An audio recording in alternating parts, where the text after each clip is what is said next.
الحمد للہ الحمد للہ رب العالمین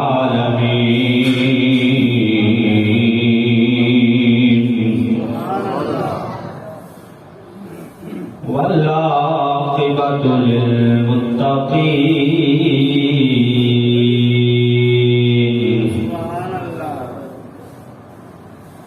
والصلاة والسلام على سید الانبیاء والمرسلین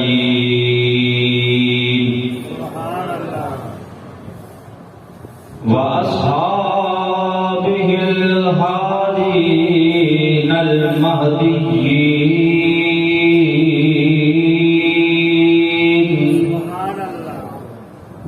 وعلى آلہ الطیبین الطاہرین وأولیاء ملتہ وعلماء امتہ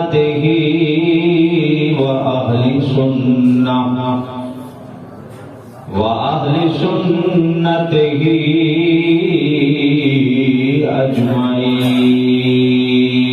أجمعين أما بعد فأعوذ بالله من الشيطان الرجيم بسم الله الرحمن الرحيم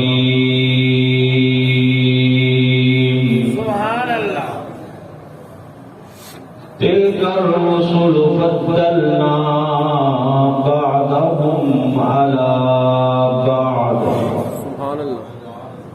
منهم من كلم الله ورفع بعضهم درجات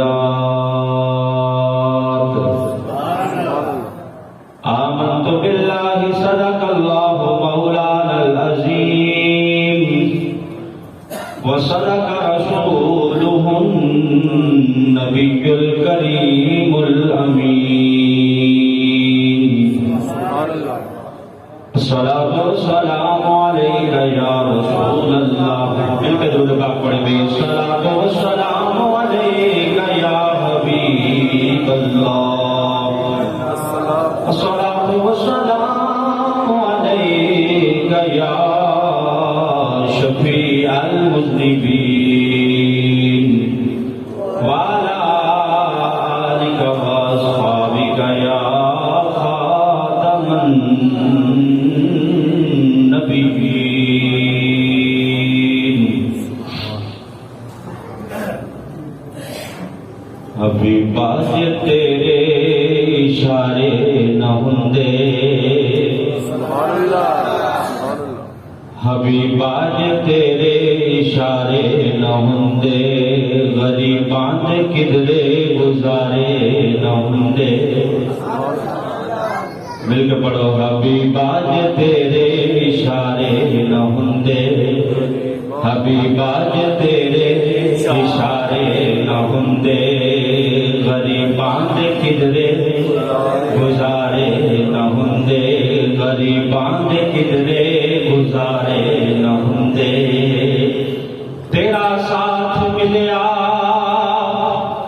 اسی پار اترے تیرا ساتھ ملیا اسی پار اترے جے توں بان پھڑ دو کنارے نہ ہوندے جے توں بان پھڑ دو کنارے نہ ہوندے جے توں بان پھڑ دو کنارے نہ ہوندے حبیب باج تیرے حبیب باج تیرے اشارے نہ ہوندے غریباں دے کدرے جن کے گزارے نبی یہ پاک صلی اللہ علیہ وسلم کے ٹکڑوں پہ ہو رہے ہیں اور جن کا یقین ہے کہ ساری عزتیں عظمتیں رفعتیں بلندیاں اللہ نے نبی پاک صلی اللہ علیہ وسلم کے طفیل عطا فرمائی ہیں، وہ میرے ساتھ مل کے پڑھیں گے۔ حبیبا جے تیرے اشارے نہ ہوندے، غریباں دے کدرے گزارے نہ ہوندے، اے زندگی غماں دے سمندر جو ڈبدی،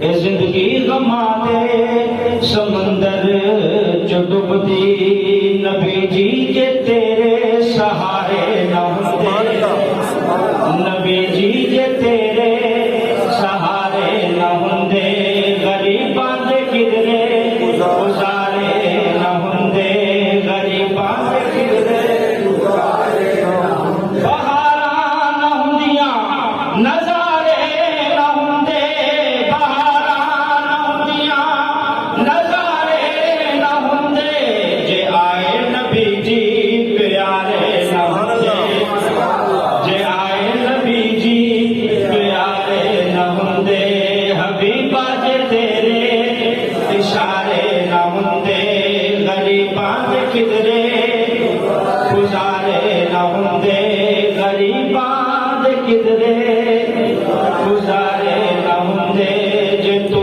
بان پھڑ دو کنارے نہ ہوندے، جے تو بان پھڑ دو کنارے نہ ہوندے۔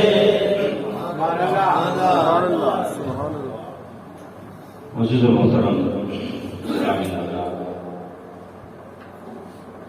ربیع الاول شریف کے اس بابرکت مہینے میں نبی پاک صلی اللہ علیہ وسلم کے فضائل، کمالات اور آپ کے حسن و جمال کا تذکرہ جاری ہے۔ گزشتہ جمعے میں نے آپ کے حسن و جمال پہ بات کی تھی۔ آج رسالت آپ صلی اللہ علیہ وسلم کی خصوصیات میں سے ایک خصوصیت آپ کے لعاب دہن کی برکات، کہ اللہ نے آپ کے لعاب دہن میں جو خصوصیات رکھی ہیں، جو برکت رکھی ہے، جو کمال عطا فرمایا ہے، آج اس حوالے سے گفتگو ہوگی۔ ویسے تو سارے کے سارے فضائل، کمالات نبی پاک صلی اللہ علیہ وسلم کے الفا و اعلیٰ ہیں۔ سرکار دو عالم صلی اللہ علیہ وسلم کے حسن و جمال کی بات ہو، نبی پاک کے چہرہ بدعا کی بات ہو، سرکار دو عالم صلی اللہ علیہ وسلم کے ید اللہ والے ہاتھوں کا تذکرہ ہو، نبی پاک کے قدمین کا ذکر ہو، سرکار دو عالم صلی اللہ علیہ وسلم کے منہ مبارک کا ذکر ہو، پیارے آقا کی آنکھوں کا تذکرہ ہو، یا نبی پاک صلی اللہ علیہ وسلم کے شفتین ہونٹوں کا ذکر ہو، خدا کی قسم ہے وسیع موضوع ہے، وسیع موضوع۔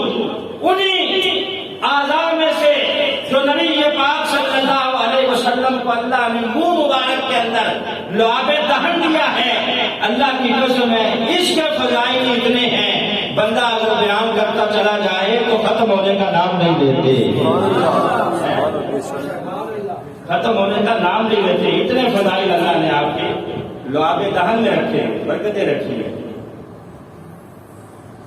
اللہ نے نبی پاک صلی اللہ علیہ وسلم کو کمالات عطا فرما کے ان کمالات کو چھپایا نہیں۔ جو کسی سے محبت کرتا ہے وہ اپنے محبوب کا ذکر کرتا رہتا ہے، اس کا تذکرہ کرتا رہتا ہے، اس کے گن گاتا رہتا ہے کہ میرے محبوب میں یہ بھی خوبی ہے، یہ بھی خوبی ہے، یہ بھی خوبی ہے۔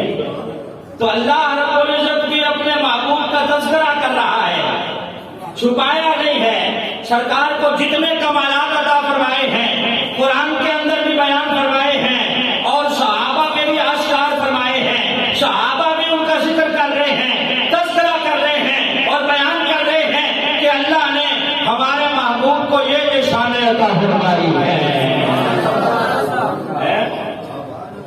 صحابہ کو کوئی مسئلہ ہوتا، آنکھ نکل آتی نبی پاک کے پاس، بازو کٹ جاتا سرکار کے پاس، کوئی مرض لائق ہو جاتا، بیماری آ جاتی نبی پاک کے پاس۔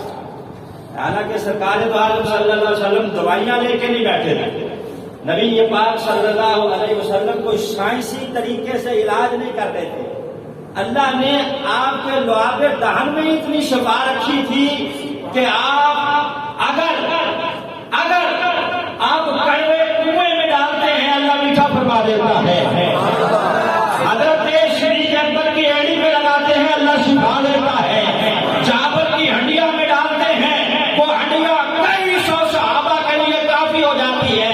وہی لعاب دہن نبی پاک صلی اللہ علیہ وسلم نکلی ہوئی آنکھ میں لگا کر اسے اپنی جگہ پہ لگا دیتے ہیں اللہ شفا عطا فرماتا ہے. حضرت عیسیٰ علیہ السلام کے معجزات کا ذکر قرآن کے اندر موجود ہے. ابری الاکمہ والابرص واحیی الموتى باذن اللہ، کہ ان کے پاس اگر کوئی کوڑی آ جاتا، فل بحری کا مرض اگر کوئی لے کے آ جاتا تو حضرت عیسیٰ علیہ السلام اپنا ہاتھ پھیر دیتے اللہ شفا عطا کر دیتا. کوئی اگر نابینا آ جاتا، سرے سے آنکھیں ہیں ہی نہیں، پیدائشی اندھا ہے، پیدائشی اندھا، آنکھیں موجود ہی نہیں ہے، وہ بھی آ جاتا، حضرت عیسیٰ ہاتھ رکھ دیتے آنکھ والی جگہ پہ اللہ آنکھ عطا فرما دیتا، آنکھ عطا فرما دیتا. اور قرآن کہتا ہے انہیں اللہ نے اتنا مقام عطا فرمایا تھا، پرندوں کے مٹی کے پتلے بنا کر، قرآن کے اندر تذکرہ موجود ہے، مٹی سے پرندوں کے مجسمے بناتے، اس کے اندر پھونک مارتے تو وہ زندہ ہو کے اڑنا شروع کر دیتے. احیی الموتى باذن اللہ. باقی ساری باتیں ایک طرف، آپ فرماتے ہیں کہ اللہ کے حکم سے اگر کسی نے اپنا مردہ زندہ کروانا ہو وہ بھی میرے پاس آ جائے، میں اس کو بھی شفا عطا کروں، وہ بھی زندہ ہو جائے گا. یہ حضرت عیسیٰ کے معجزات ہیں جس کا ذکر اللہ نے قرآن میں فرمایا ہے کہ اللہ نے انہیں یہ شان عطا فرمائی. اور حضرت عیسیٰ کون ہے؟ نبی پاک معراج کی رات معراج پہ جا رہے ہیں تو حضرت عیسیٰ مسجد اقصیٰ میں نبی پاک کے پیچھے کھڑے ہو کے مقتدی بن کے نماز پڑھ رہے ہیں اور سرکار کی راہوں میں کھڑے ہو کر استقبال کر رہے ہیں. یہ مقتدی ہے، ہمارے آقا امام ہے.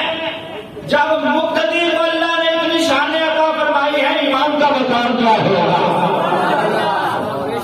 امام کو اللہ نے کتنی عزت عطا فرمائی ہوئی. اسی لیے ہم کہتے ہیں کہ یوں تو سارے نبی محترم ہیں مگر سرور انبیاء تیری کیا بات ہے. کیا بات ہے، آپ نے سب نے مل کے کہنا یوں تو سارے نبی محترم ہیں مگر سرور انبیاء تیری کیا بات ہے. سرور انبیاء تیری کیا بات ہے. یوں تو سارے نبی محترم ہیں مگر سرور انبیاء تیری کیا بات ہے. سبحان اللہ. شان اللہ نے حضرت عیسیٰ علیہ السلام کو اتنی عطا فرمائی ہے تو وہ تو مقتدی ہے، جو امام ہے ان کی عزتوں کا کمال کیا ہوگا. نبی پاک صلی اللہ علیہ وسلم کے لعاب دہن کا ذکر اور تذکرہ کرنے سے پہلے سرکار کے ایک غلام کے لعاب دہن کا تذکرہ کروں پھر آگے چلتا ہوں. نبی پاک کے ایک غلام نام ہے حضرت حنظلہ رضی اللہ تعالیٰ. کیا نام ہے بھائی؟ حضرت حنظلہ رضی اللہ تعالیٰ. ان کے ابا جان نے ایک دن ان کا ہاتھ پکڑ کے سرکار دو عالم صلی اللہ علیہ وسلم کی خدمت میں لے آئے. آگے کہنے لگے کہ حضور میرے بچے کے لیے کوئی برکت کی دعا فرما دیں. کیا فرمایا کہ حضور یہ میرا بچہ ہے حنظلہ، آپ اس کے لیے برکت کی دعا فرما دیں. جس طرح لوگ ہمارے پاس سے بچوں کو لے کے آ جاتے ہیں کہ مولوی صاحب پھونک مار دیں یا دم کر دیں یا دعا کر دیں، تو نبی پاک صلی اللہ علیہ وسلم کے پاس حضرت حنظلہ کے ابا جان لے کے جو آئے تو رسالت میں آپ صلی اللہ علیہ وسلم نے کیا کیا؟ حضرت حنظلہ کہتے ہیں کہ سرکار نے ایک ہاتھ سے میرا ہاتھ پکڑ لیا اور دوسرا ہاتھ نبی پاک نے یوں میرے سر کے اوپر پھیر دیا اور دعا مانگی کہ اللہم بارک فیہ، یا اللہ اس میں برکتیں عطا فرما دے، یا اللہ اس حنظلہ میں برکتیں عطا فرما دے۔ اس حدیث کے راوی ہیں حضرت زیاد رضی اللہ تعالیٰ عنہ۔ کون راوی ہے؟ حضرت زیاد رضی اللہ تعالیٰ عنہ۔ آپ فرماتے ہیں یہ حضرت حنظلہ رضی اللہ تعالیٰ عنہ جن کے سر پہ نبی پاک نے ہاتھ پھیرا تھا اور جن کے لیے برکت کی دعا مانگی تھی، میں نے بڑا عجیب منظر دیکھا ہے۔ یہی حضرت حنظلہ ایک دن بیٹھے تھے، ایک شخص آ گیا، اس نے ہاتھ میں بکری پکڑی ہوئی تھی، بکری کو ساتھ لے کے آ گیا۔ حنظلہ بیٹھے ہوئے ہیں، کہنے لگا حنظلہ بھائی یہ میری بکری ہے، اس کے تھنوں میں ورم ہے، اس کے جو تھن ہے وہ سوج جاتے ہیں، اس کے بچے دودھ نہیں پی سکتے، اس کا دودھ نکالیں تو اس کو تکلیف ہوتی ہے، آپ دم نہیں کر دیتے کہ اللہ اسے شفا عطا کرتے ہیں؟ ہم کو سبحان اللہ، آپ کو دعا نہیں مانگ دیتے، دم نہیں کر دیتے کہ اللہ میری بکری کو شفا دے دے تاکہ دودھ نکالنے میں اس کو تکلیف نہ ہو۔ حضرت زیاد کہتے ہیں میں نے بڑا عجیب منظر دیکھا، وہی حضرت حنظلہ جن کے بارے میں نبی پاک نے دعا مانگی تھی، انہوں نے کام کیا کیا کہ وہ جگہ جہاں سرکار نے ہاتھ پھیرا تھا وہاں اس نے اپنا یوں ہاتھ پھیرا، ہاتھ پھیر کے کیا کیا، اپنا تھوک تھوڑا سا لے کے یوں ہاتھ کو ملا، مل کے اس نے بکری کے تھنوں کو یوں اچھی طرح مس کر دیا، اس تھوک کے ساتھ وہاں لگا کے ہاتھ جہاں نبی پاک نے ہاتھ پھیرا تھا، تھوک لگا کے یوں کر کے تھنوں پہ پھیر دیا۔ میں دیکھتا رہ گیا کہ بکری کے تھنوں کو اللہ نے فوراً شفا عطا فرما دی، فوراً اللہ نے شفا عطا فرما دی۔ تو یہ غلام کے لعاب دہن کا کمال ہے۔ کمال کس کے صدقے سے ملا ہے؟ نبی پاک کے طفیل سے، کہ سرکار نے دعا مانگی۔ حضرت حنظلہ کیا فرماتے ہیں؟ بسم اللہ علی یدی رسول اللہ، بسم اللہ علی یدی رسول اللہ۔ وہاں بکری کو ہاتھ پھیرنے سے پہلے آپ نے یہ کہا کہ اللہ کے نام سے شروع، نبی پاک کے ہاتھ کی برکت کی وجہ سے۔ حضرت حنظلہ کہتے ہیں صرف وہ بکری کو شفا نہیں ملی، جو بھی کوئی اپنے مریض کو لے کے آتا حضرت حنظلہ یہی کام کرتے، اللہ شفا عطا فرما دیتا۔ تو یہ شان ہے خدمت گاروں کی، سرکار کا عالم کیا ہوگا، ہر کوئی فدا ہے بن دیکھے دیدار کا عالم کیا ہوگا، ہر کوئی فدا ہے بن دیکھے دیدار کا عالم کیا ہوگا۔ یہ شان ہے خدمت گاروں کی، سرکار کا عالم کیا ہوگا۔ بخاری شریف کی حدیث ہے، سیاست کی، خیبر کا قلعہ فتح نہیں ہو رہا، خیبر کا قلعہ فتح نہیں ہو رہا۔ مرحب نام کا پہلوان ہے، بہت جڑی پہلوان ہے، صحابہ نے ٹک لگا لیا لیکن وہ قلعہ فتح نہیں ہو رہا۔ شام کا وقت ہو گیا، سارے صحابہ نبی پاک کی خدمت میں۔ نبی پاک نے فرمایا کہ صبح میں جھنڈا اسے دوں گا جس کے ہاتھوں پہ اللہ فتح عطا فرمائے گا۔ یہ خیبر کا قلعہ صبح فتح ہو جائے گا، پریشان ہونے کی ضرورت نہیں ہے۔ ساتھ ہی نبی پاک نے یہ بھی فرمایا جھنڈا اسے دوں گا جو اللہ سے محبت کرتا ہے، اس کے رسول سے محبت کرتا ہے، اللہ اور اس کا رسول اس سے محبت کرتا ہے۔ ابھی اللہ اس کے رسول کی جو محبت ہے کہاں دل میں ہوتی ہے، اب دل کا حال جاننا یہ علم غیب ہے کہ نہیں؟ نبی یہ بات نے کیا فرمایا کہ اسے جھنڈا دوں گا جو اللہ سے محبت کرتا ہے، اس کے رسول سے محبت کرتا ہے، اور اسے جھنڈا دوں گا کہ جس کے ہاتھ میں اللہ فتح عطا فرمائے گا۔ صبح اب سارے صحابہ انتظار میں ہے کہ دیکھیں جھنڈا کس کو ملتا ہے۔ حضرت فاروق اعظم بھی ہیں، صدیق اکبر بھی ہیں، طلحہ بھی ہیں، زبیر بھی ہیں، سارے صحابہ نبی پاک کے منتظر ہیں کہ سرکار کس کو مدعو فرماتے ہیں، کس کو طلب فرماتے ہیں اور کس کے ہاتھوں پہ نبی پاک جھنڈا عطا فرماتے ہیں۔ اتنے میں جب سارے پہنچ گئے، نبی پاک نے فرمایا کہ میرا ویر علی نظر نہیں آ رہا۔ سبحان اللہ، سبحان اللہ۔ علی کہاں ہے؟ کہا حضور اس کو تو آشوب چشم ہے، آنکھ اس کی درد کر رہی ہے، آنکھ میں پانی بہ رہا ہے، پانی تھمتا نہیں ہے، آنکھ دکھ رہی ہے، دونوں آنکھوں میں تکلیف ہے۔ کہا جاؤ ذرا بلا کے لاؤ۔ اب حضرت علی المرتضی رضی اللہ تعالیٰ عنہ اسی حالت میں آگے، اس حال میں تھے، آنکھوں میں درد ہے، پانی بہ رہا ہے، آشوب چشم کی بیماری ہے۔ کہا حضور آپ نے طلب فرمایا، غلام حاضر ہے، لیکن حضور آنکھوں میں تکلیف پڑی۔ نبی یہ پاک صلی اللہ علیہ وسلم نے کیا فرمایا؟ سرکار دو عالم صلی اللہ علیہ وسلم نے پاس بلا کر لعاب دہن تھوڑا سا یوں انگلی کو لگا کے حضرت علی کی آنکھوں پہ لگا دیا۔ سبحان اللہ، سبحان اللہ۔ حضرت علی کی آنکھوں کو جو لعاب دہن لگایا، اللہ نے فوراً شفا عطا فرمائی، فوراً شفا عطا فرمائی۔ ڈاکٹر علاج کرتا ہے تو تاخیر بھی ہوتی ہے، وقت لگتا ہے، ٹائم لگتا ہے، لیکن نبی پاک صلی اللہ علیہ وسلم کے لعاب دہن میں اللہ نے اتنی برکتیں رکھی ہیں، جتنی ساری دعائیوں میں ہیں ان سے بھی بڑھ کر اللہ نے شفا رکھی ہے۔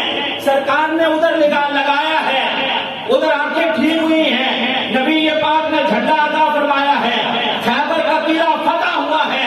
حضرت علی کہتے ہیں وہ دن گیا، آج کا دن ہے، ساری زندگی گزر گئی، نہ کبھی آنکھوں میں درد ہوا ہے نہ سر میں درد ہوا ہے، نہ آنکھوں میں درد ہوا ہے نہ سر میں درد ہوا ہے۔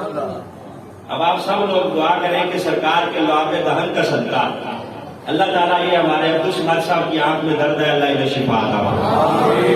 سب کہیں آمین۔ جن کی آنکھ بہ رہی ہے، مسلسل درد ہے، علاج بھی انہوں نے بڑا کروایا ہے، دعا کریں نبی پاک کے لعاب دہن کے لطف ہے، اللہ انہیں شفا کاملہ عطا فرمائے۔ بلند آواز سے کہیں آمین۔ تو یہ نبی پاک صلی اللہ علیہ وسلم کے لعاب دہن کی برکات ہے۔ یہ واقعہ ہے غزوہ خیبر کا۔ اب آئیے بدر کی بات بھی سناؤں۔ بدر میں آپ کو پتا ہے کہ ابو جہل کو کس نے واسطے جہنم کیا تھا؟ دو چھوٹے چھوٹے شہزادے معاذ اور موفز، دونوں نے اس جلی اور دشمن خدا کو واسطے جہنم کیا۔ حضرت موفز رضی اللہ تعالی عنہ لڑتے لڑتے لڑتے لڑتے کسی دشمن کی تلوار لگی تو آپ کا بازو کٹ گیا، کٹ کے جسم کے ساتھ لٹکنے لگا، ہڈی کٹ گئی اور وہ جو گوشت کا تھوڑا سا تسمہ ہے اس کے ساتھ کھال کے ساتھ بازو لٹکنے جو لگا تو حضرت محبت نے نیچے ہاتھ کیا، ہاتھ کے اوپر پاؤں رکھا، زور سے کھینچ کے اس بازو کو پکڑا اور پکڑ کے دور پھینکا کہ جنگ میں رکاوٹ بن رہا ہے، اس کو اتار کے جنگ لڑوں، بعد میں دیکھی جائے گی۔ حضرت محبت رضی اللہ تعالیٰ عنہ جنگ لڑتے رہے، جب جنگ ختم ہو گئی، اب سارے جو دوسرے مجاہدین ہیں وہ شہداء کو تلاش کر رہے ہیں، حضرت محبت اپنا کٹا ہوا بازو تلاش کر رہے ہیں، کٹا ہوا بازو پکڑا، اٹھایا، اٹھا کے نبی پاک کے پاس سرکار دو عالم صلی اللہ علیہ وسلم کی خدمت میں کہا جناب یہ بازو کٹ گیا ہے، آپ شفقت فرمائیں۔ رسالت میں آپ صلی اللہ علیہ وسلم نے یہ بھی فرمایا کہ میں کیا کر سکتا ہوں، مجھے تو اختیار ہی کوئی نہیں، وقت اتنا گزر گیا ہے، جراثیم کا حملہ ہو گیا ہے، اتنا عرصہ ہو گیا ہے، کٹا ہوا ہے، اب تو اس کو جوڑا ہی نہیں جا سکتا۔ میں نے کہا نا کہ ساری سائنس سے وہاں فیل ہو جاتی ہے جہاں نبی پاک صلی اللہ علیہ وسلم کے لعاب دہن کا اثر شروع ہوتا ہے۔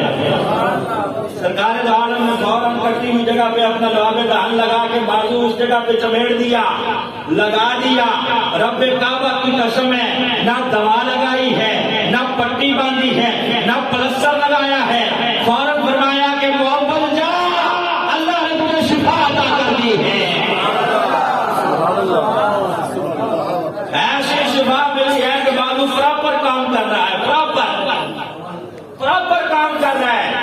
اب دوبارہ جب آپ کا بازو سلامت دیکھا کافروں نے، دیکھ کے حیران ہے کہ یار یہ بچہ تو اس کا تو بازو کٹ گیا ہے، یہ دوبارہ دونوں بازو اس کے جڑے ہوئے ہیں اور یہ دونوں بازو سلامت لے کے پھر رہے ہیں۔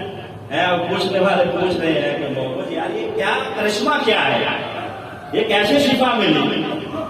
یقیناً حضرت محمد نے کہا ہوگا کہ مجھے دنیا والوں لوارث نہ سمجھو، مجھے دنیا والوں لوارث نہ سمجھو، ہے وارث میرے وہ پیارے محمد، دکھیا دلوں کے سہارے محمد، بیچاروں کے چارے محمد، صلی اللہ علیہ وسلم، صلی اللہ علیہ وسلم، صلی اللہ علیہ وسلم۔ کیا کہا کہ مجھے لوارث سمجھ رکھا ہے؟ حکومت نے بھی لبیک والوں کو لوارث سمجھ رکھا ہے، انہیں پتہ نہیں ہے کہ ان کے وارث بھی ہیں۔ اگر تم کسی کی نوکری کر رہے ہو نا، یہ بھی کسی کی نوکری کر رہے ہیں۔ تم نے بڑا ٹیل لگایا کہ ان کو لاہور سے نکلنے نہیں دینا، راوی کا پل بند کیا، شجرے میں رکاوٹیں لگائی، تالا شاہ کاکو تم نے کہا تھا کہ ان کو اس دفعہ طاقت کے زور پہ حکومتی غنڈہ گردی سے، ظلم بربریت سے اور پوری ریاستی دہشت گردی سے ان کو روک لیں گے۔ وہ کرنے کے آ رہے ہیں، تمہیں تمہارا وعدہ یاد دلانے آ رہے ہیں جو تم نے ان کے ساتھ وعدہ کیا ہے۔ اگر حکمران وعدہ پورا نہیں کریں گے تو عوام نے کہاں سے کرنا ہے؟ دفاع عہد تمہیں یاد کرانے آ رہے ہیں، تم نے پورا دل لگایا کہ ان کو یہاں روک لیں گے، لاہور سے اس دفعہ نکلنے نہیں دینا، لیکن خدا نے ایسی ان کی مدد فرمائی ہے، پھر ساتویں میں جا کے تم نے جو ان کے اوپر ہیلی کاپٹر سے گولیاں برسائی ہیں، ہیلی کاپٹر سے اور سیلنگ اور یہ اور وہ، اور کہتے ہو کہ ان کے پاس بھی کلاشن کوپ ہے اور انہیں جو ہے وہ انڈیا سے فنڈنگ آ رہی ہے، فنڈنگ ان کو ضرور باہر سے آ رہی ہے، انڈیا سے نہیں آ رہی، گنبد خضرا سے آ رہی ہے۔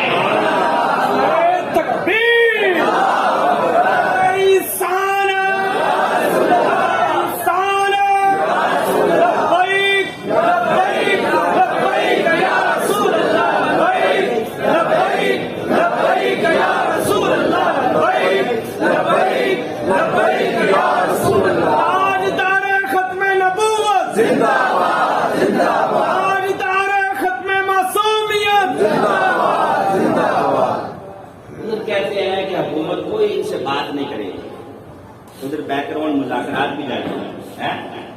یہ جو چند ان کے شوبدہ باز وزیر ہیں نا، دو تین، جن کے ملک کو بواسیر ہوئی ہے، ڈبو چودھری اور یہ ڈبو چودھری اور یہ دوسرا شیخ رشید، ان کو اگر یہ لگام ڈالنے تو یہ مسئلہ اتنا بڑا نہیں ہے، حل ہو جائے گا، کوئی اتنا بڑا مسئلہ نہیں ہے۔ وہ یہی کہہ رہے ہیں کہ ہم ہمارے ساتھ جو تم نے وعدہ کیا وہ وعدہ پورا کرو۔ وعدہ یہی ہے کہ وہ جو فرانس کے سفیر کا معاملہ ہے اسمبلی میں لے جاؤ، آپ لے گئے ہیں، اگرچہ آپ اس طرح لے گئے ہیں کہ بس جس طرح کوئی نہ لے کے گیا ہو، لے آپ گئے ہیں، لیکن اس کے اوپر بحث کیوں نہیں کروا رہے؟ بحث کرواؤ اس کے اوپر۔ ویسے تو بڑا آپ کہتے ہو کہ جی قانون کی بالادستی ہو، یہ کسی کی پارلیمنٹ کی بالادستی کی بات کر رہے ہیں، پارلیمنٹ میں اس کے بحث کرواؤ، جو اس کے حق میں ہوگا فیصلہ یا اس کے خلاف ہوگا ہمیں وہ قبول ہے، تم اپنا وعدہ پورا کرو۔ لیکن تم نے صرف تمہیں وعدہ یاد دلانے جو آ رہے ہیں ان کے اوپر سیدھی گولیاں چلائی، اور تم نے 126 دن وہاں ڈی چوک پہ لوگوں کی ماؤں بہنوں کو نچایا ہے، اس وقت روڈ اور رستے بند نہیں تھے۔ آج تمہیں حدیثیں یاد ہیں نبی پاک کی کہ راستے بند نہیں کرنے چاہیے، کانٹے میں ہٹا دینے چاہیے، تو اس وقت جو تم نے بند کیے تھے 126 دن وہاں لوگوں کی ماؤں بہنوں کو نچاتے رہے ہو، آج اگر یہ بند کر رہے اتنے اگر فیل ہونا، میڈیا کو اجازت دو کہ وہ دکھائیں، پابندی لگا کے صرف پولیس والوں کے لاشیں دکھا رہے ہو، یہ جو خون بہا ہے لبیک والوں کا یہ پانی نہیں تھا، رب کعبہ کی قسم ہے ان کے جسموں میں بھی خون تھا، ان کے جو لاشیں گرے ہیں یہ بھی دکھاؤ، اور تصادم تب ہوا ہے جب تم نے شروع کیا ہے۔ راستے نہ روکو، اب گجرا والے تک سالوں کسی لے کے تم نے راستہ نہیں روکا، کوئی تصادم نہیں ہوا، پیسفل کو وہاں تک پہنچے اور تم نے پورا دل لگایا کہ طاقت کے زور پہ روکیں گے، لیکن جب دیکھا ہے کہ عوام تو ان کے ساتھ بڑھتی جا رہی ہے کہ ملین مارچ بن چکا ہے، اب ٹانگیں کانپ رہی ہیں، اب بیک ڈور مذاکرات بھی جاری ہیں۔ لاہور سے حافظ صاحب رضوی کو اسلام آباد لے گئے ہیں پورے پروٹوکول کے ساتھ کہ بیٹھے ہمارے ساتھ مذاکرات کریں۔ ادھر سے تو آپ للکارتے ہو، آگ لگاتے ہو۔ حکومت کا کام آگ لگانا نہیں ہوتا بلکہ آگ کو ٹھنڈا کرنا ہوتا ہے، معاملات کو چلانا ہوتا ہے۔ انہیں لوارث نہ سمجھو لبیک والوں کو۔ اہل سنت کا ملک ہے، اکثریت اہل سنت کی ہے، ہمارے بڑوں نے بنایا ہے۔ اگر یہ آگ پھیل گئی تو پورے ملک کو اپنی لپیٹ میں لے لے گی۔ تم کل عدم PDP سے مذاکرات کر رہے ہو، ان کے ساتھ، طالبان کے ساتھ۔ یہ ہمارے وزیر اعظم صاحب کہتے رہے کہ مذاکرات ہونے چاہیے، مذاکرات ہونے چاہیے، ان کے ساتھ کر رہے ہو، ان کے ساتھ مذاکرات کرنے میں کیا موت پڑتی ہے؟ ہم کا ایسے ایسے الزامات لگا کے 6 مہینے ہو گئے آپ نے ان کو لٹکا رکھا ہے، ناجائز مقدمات بنا کے ہمارے علماء کو جیلوں میں بند کیا ہوا ہے بلا وجہ، بڑے بڑے علماء 6 مہینوں سے، اور اس سے پہلے بھی 2018 سے ہمارے اوپر مقدمہ ہے، ہم بھگت رہے ہیں۔ تم بھی تو دیکھو نا کہ تم نے کیا کیا ہے۔ اگر کسی کو دباؤ گے تو آخر تو وہ باہر آئے گا ہی۔ نظریے کبھی دبا نہیں کرتے، یہ نظریے کی جنگ ہے، یہ حرمت رسول کی جنگ ہے، یہ ناموس رسالت کی اور ختم نبوت کی جنگ ہے۔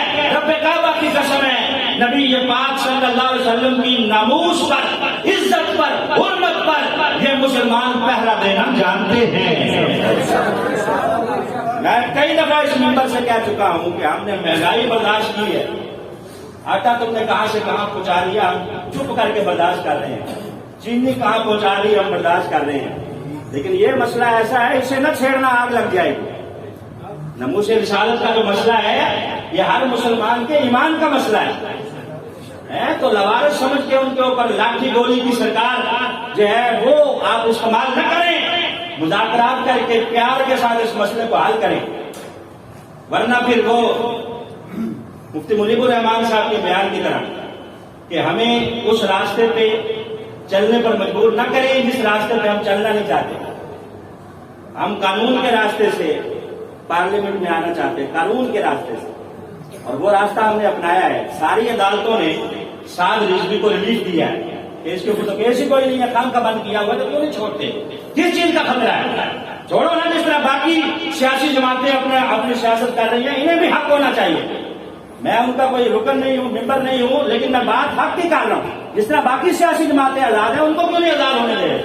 مذہبی جماعت سے تمہیں اتنا خطرہ ہے، اتنا تمہیں جو ہے وہ اسلام کا نام لینے والوں سے ڈر ہے کہ تم ڈر کے ان کے اوپر مقدمات ناجائز بنا کے انہیں جیلوں میں بند کر کے دبانا چاہتے ہو، تو جتنا دباؤ گے اتنا یہ باہر آئیں گے، اور وہ جیلوں سے اعلان کر رہے ہیں کہ آپ ہنر مندہ ہنر آزمائیں، تو تیر آزما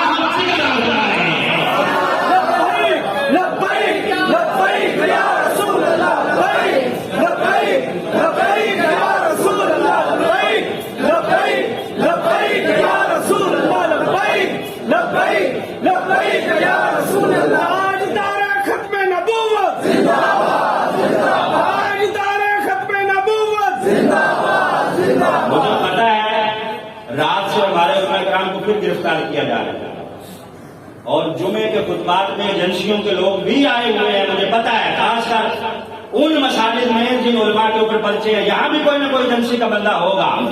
میں بات حق کی کر رہا ہوں، اور یہ حق کی بات کرنے سے آپ ہمیں روک نہیں سکتے۔ حق اور سچ کی بات انشاءاللہ ہوتی رہے گی، اور ہم نے نبی پاک صلی اللہ علیہ وسلم کا کلمہ پڑھا ہے، تمہاری بات حق کی ہوگی اور ہم انشاءاللہ مریض ہوتی رہے گی۔ تو بات یہ ہے کہ میں نبی پاک صلی اللہ علیہ وسلم کے لعاب دہن کا تذکرہ کر رہا تھا، ان کا ذکر کر کے میں نے ساری محفل کو ناپاک کر دی، ساری اپنی گفتگو میں نے خراب کر دی ہے، اللہ تعالیٰ مجھے معاف فرمائے۔ ان ناپاکوں کا ذکر اس پاک مجلس میں نہیں ہونا چاہیے، لیکن مجبور ہو کے ہمیں کرنا پڑتا ہے۔ نبی پاک صلی اللہ علیہ وسلم کے لعاب دہن کا تذکرہ ہو رہا تھا، حضرت عتبہ رضی اللہ تعالیٰ صحابی رسول ہے، حضرت عتبہ، کیا نام بتایا؟ 4 شادیاں تھیں، 4، ہر ایک بیوی اعلیٰ سے اعلیٰ خوشبو استعمال کرتی تاکہ عتبہ میری طرف متوجہ ہو۔ میری طرف متوجہ ہوں. اللہ سے اعلیٰ خوشبو ہر بیوی کی کوشش ہوتی کہ میں اپنی طرف متوجہ کر لوں. لیکن حضرت عتبہ جب گھر میں آتے بیویاں کہتی ہم حیران ہو جاتی ہماری خوشبو دھری کی دھری رہ جاتی, عتبہ کی خوشبو پورے گھر کو مہکا دیتی ہے, پورا گھر مہکنے لگ جاتا. حالانکہ عتبہ خوشبو لگاتے نہیں تھے, ہم نے کبھی لگاتے بھی نہیں دیکھا. کہتی ہیں ایک دن ہم نے پوچھ ہی لیا کہ سرتاج کون سی خوشبو لگاتے ہو, کہاں سے منگوائی ہے, مصر سے منگوائی ہے, شام سے منگوائی ہے, ہمیں بھی بتاؤ. ہم نے تو اعلیٰ استعمال کر کے دیکھ لی ہے, ہماری مان پڑ جاتی ہے, تمہاری مہکتی رہتی ہے, لگائی کہاں سے ہے. حضرت عتبہ کہنے لگے کہ سنو میں نے خوشبو کوئی نہیں لگائی, بات یہ ہے کہ ایک مرتبہ میرے جسم سے دانے نکل آئے تھے, دانے, چیچک کا مرض ہو گیا, پھنسیاں نکل آئی, دانے نکل آئے, تو میں بڑا پریشان تھا, تکلیف تھی, نہ آرام کر سکتا تھا نہ لیٹ سکتا تھا. اسی پریشانی کے عالم میں ایک دن میں سرکار کی خدمت میں حاضر ہو گیا. میں نے کہا حضور کرم فرمائے, یہ مرض جان نہیں چھوڑ رہی, آپ کوئی مہربانی فرمائے. تو نبی پاک صلی اللہ علیہ وسلم نے کیا فرمایا, فرمایا عتبہ قمیض اتارو. کہتے ہیں میں نے قمیض اتار دی, صرف میں نے چادر باندھی ہوئی تھی. اب رسالت میں آپ صلی اللہ علیہ وسلم نے اپنا لعاب دہن اپنے ہاتھ کو لگا کر یوں رگڑ کے میرے جسم پہ پھیر دیا, اپنے ہاتھوں کو سرکار نے میرے جسم پہ پھیر دیا. حضرت عتبہ کہتے ہیں وہ دن ہے اور آج کا دن ہے, وہ مرض بھی ختم ہو گئی ہے اور اللہ نے خوشبوئیں جسم میں ایسی پیدا کر دی ہے کہ خوشبو کبھی لگائی کوئی نہیں, پھر بھی ایسی خوشبو آتی ہے کہ مہنگی سے مہنگی خوشبو مانگ پڑ جاتی ہے, میرے جسم کی خوشبو آگے نکل جاتی ہے.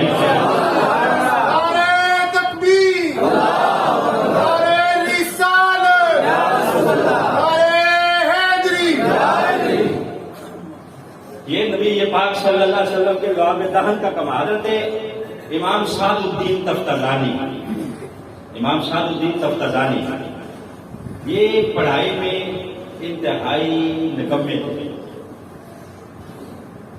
استاد سبق پڑھاتے تھے تو یاد نہیں ہوتا تھا. استاد کا نام ہے زاداد الدین, سبق پڑھاتے لیکن ان کو یاد نہیں ہوتا, کئی دن لگ جاتے.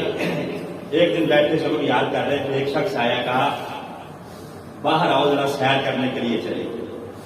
یہ کہتے ہیں جناب میں تو سبق یاد کر رہا ہوں, تم نے سیر کی پڑھی ہے, مجھے سبق نہیں یاد ہوتا, جاؤ مجھے سبق یاد کرنے دو. حضرت امام سعد الدین تفتزانی یہ وہ ہیں کہ جن کی کتاب شرح عقائد النسبی یہ ہر مدرسے میں پڑھائی جاتی ہے, عقائد کی کتاب ہے اور ہر مدرسے میں پڑھائی جاتی ہے. اب یہ کہتے ہیں کہ مجھے سبق یاد نہیں ہو رہا اور تو کہتا ہے کہ سیر کرنے کو چلے. وہ چلا گیا شخص, تھوڑی دیر بعد پھر وہی شخص آیا کہ آؤ سعد الدین سیر کرنے چلے. پھر منع کر دیا, تیسری بار پھر آیا, کہا سعد الدین آؤ باہر تمہیں سرکار بلا رہے ہیں. حضرت سعد الدین تفتزانی کہتے ہیں میں نکما اتنا تھا کہ استاد میری نالائکی کی مثالیں دیتا تھا. کہتا تھا کہ کسی شخص کو اگر کہنا ہوتا کہ تم بھی اسی کی طرح نکما ہو گیا, سعد الدین کی طرح نالائق ہو گیا, تجھے بھی سمجھ نہیں آتا ہے. اتنا میں نکما تھا کہ کئی ہفتے مجھے سبق یاد نہیں ہوتا تھا. اب پہلے تو میں جا نہیں رہا تھا, جب سرکار کا نام سنا تو میں فوراً ساتھ چل پڑا.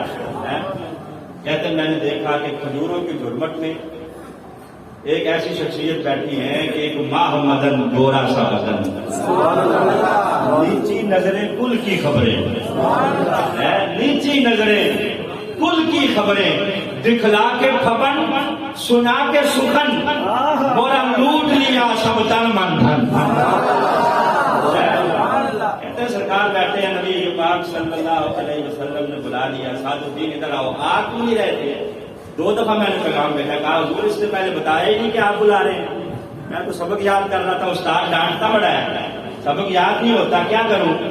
کہا کوئی بات نہیں سعد الدین پریشان نہ ہو, ذرا منہ کھول. نبی پاک نے اپنا لعاب دہن حضرت سعد الدین تفتزانی پہ لگا دیا. امام سعد الدین تفتزانی آپ فرماتے ہیں میں واپس آ گیا. اگلے دن اب سب سے پہلے کھڑے ہو کے میں نے استاد کو سبق سنایا, اور ساتھ ہی جو سبق پڑھایا تھا اس کے اوپر میں نے 13 سوال کر دیے. 13 سوال اب ارد گرد جو بیٹھے میرے کلاس فیلو تھے سارے حیران ہیں کہ سعدالدین آج خیر ہے، پہلے سبق سناتا نہیں تھا، آج ایسے ایسے سوال تیرے ذہن میں ہے کہ ہمیں بھی وہ سوال اور اشکال پیدا نہیں ہو رہے جو تو سوال کر رہا ہے۔ اب امام سعدالدین سے استاد محترم نے جب پوچھا کہ بیٹا بتاؤ کیا بات ہے، کیا یہ معاملہ ہوا ہے؟ امام سعدالدین کے استاد نے کہا کہ بیٹا میں دیکھ رہا ہوں اللہ تجھے فقہ کا بھی امام بنائے گا، عقائد کا بھی امام بنائے گا، حدیث کا بھی امام بنائے گا، علم کا امام بنائے گا۔ سعدالدین اگر واقعی یہ بات ہوئی ہے تو میں اٹھ کے تیری جگہ پہ آ رہا ہوں، تو میری جگہ پہ آ اور آ کے ہمیں سبق پڑھا۔ یہ رسالت پاک صلی اللہ علیہ وسلم کے لوابدان کا کمال ہے۔ دلائل القرآن شریف ایک کتاب ہے درود پاک کے فضائل کے بارے میں، لکھی ہے محمد بن سلیمان جزولی، اس کے مصنف ہیں، آپ میں سے اکثر شاید جانتے ہوں گے۔ دلائل القرآن شریف بڑی مشہور کتاب ہے۔ وہ لکھتے ہیں کہ میں نے یہ کتاب کیوں لکھی، اس کی وجہ لکھتے ہیں۔ کہتے ہیں ایک دن میں سفر کرتے کرتے جنگلات میں سے میرا گزر ہوا، پیاس لگی پانی کی، وہاں کنویں کے پاس گیا تو دیکھا کہ اس کنویں کا پانی انتہائی گہرا ہے۔ اب میں پاس بیٹھا سوچ رہا ہوں کہ کوئی چیز نہیں ہے جس کے ساتھ پانی نکالوں۔ اتنی دیر میں ایک چھوٹی سی بچی وہاں سے آ گئی، اس نے آ کے کہا کہ خیریت ہے، آپ کیوں پریشان ہیں؟ اب پانی بہت گہرا ہے اس لیے پریشان ہوا۔ کہا آپ کا نام کیا ہے؟ جب نام بتایا تو اس بچی نے کہا کہ آپ تو اتنے بڑے شیخ ہیں، زمانہ آپ کو جانتا ہے اور آپ اس پانی کے لیے پریشان ہیں، پیچھے ہٹے میں نکال کے دیتی ہوں۔ حضرت امام جزولی لکھتے ہیں کہ اس بچی نے کیا کیا، آگے آئی، آگے اس کنویں میں اس نے اپنا لعاب پھینکا، اپنا تھوک اس نے اس کنویں میں پھینکا تو فوراً پانی اوپر آ گیا۔ محمد بن سلیمان جزولی دلائل القرآن کے مصنف، آپ کہتے ہیں کہ پانی اوپر آیا، میں نے پانی بھرا، پیا، وضو کیا، بچی سے پوچھا بیٹا بتا یہ کمال تجھے کیسے ملا؟ میں پریشان تھا، شیخ ہوں، اتنا بڑا عالم ہوں، پانی نہیں نکال سکتا تھا، تو چھوٹی سی بچی ہے، تجھے کس طرح یہ کمال ملا؟ وہ بچی کہنے لگی جناب بس اور تو کوئی کمال نہیں ہے، ایک ہی کمال ہے، جب سے زبان نے بولنا شروع کیا ہے میں نبی پاک کی ذات پہ درود پڑھ رہی ہوں۔ جب سے یہ زبان بولنا شروع ہوئی ہے سرکار دو عالم صلی اللہ علیہ وسلم کی ذات پہ درود پڑھ رہی ہوں، اسی درود کی برکت ہے کہ اللہ نے میرے لعاب میں یہ کمال رکھا ہے کہ جب بھی پانی کی ضرورت ہوتی ہے میں کنویں میں تھوک پھینکتی ہوں، اللہ پانی کو اونچا فرما دیتا ہے۔ امام جزولی کہتے ہیں کہ اس وقت میں نے ارادہ کیا کہ درود پاک پر کتاب لکھوں گا۔ پھر آپ نے وہ دلائل القرآن شریف لکھی جو بڑی مشہور کتاب ہے، وظائف کی، گھر گھر کے اندر موجود ہیں، علماء جانتے ہیں، پڑھے لکھے لوگ اس کا وظیفہ کرتے ہیں درود شریف کا۔ تو امام جزولی فرماتے ہیں کہ یہ وجہ بنی ہے تو جس نبی کی ذات پہ درود پڑھنے کی وجہ سے لعاب دہن میں یہ تاثیر پیدا ہو جائے، اس نبی کے اپنے لعاب دہن کا کمال کیا ہوگا؟ اسی لیے ہم کہتے ہیں کہ تو وجہ میرا محبوب نہیں اٹھا جن ویب کے چند شرما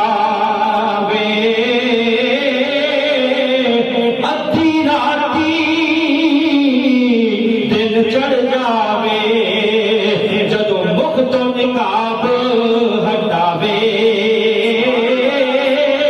تے بجلی ڈرتی لشک نہ مارے مطلب بے ادبی ہو جاوے تے جدو جاوے شہر چمنو سارا گلشن شیش نواوے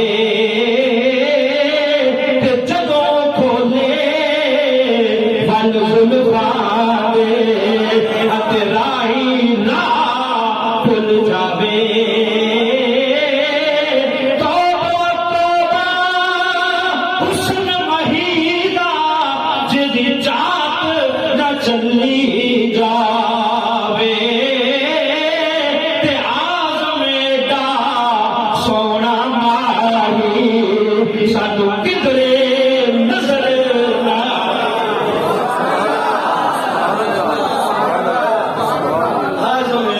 سونا ماہی سانو کدرے نظر نہ آئے سبحان اللہ حسن یوسف پہ کٹی مصر میں انگشت زنا سر کٹاتے ہیں تیرے نام پہ مردان عرب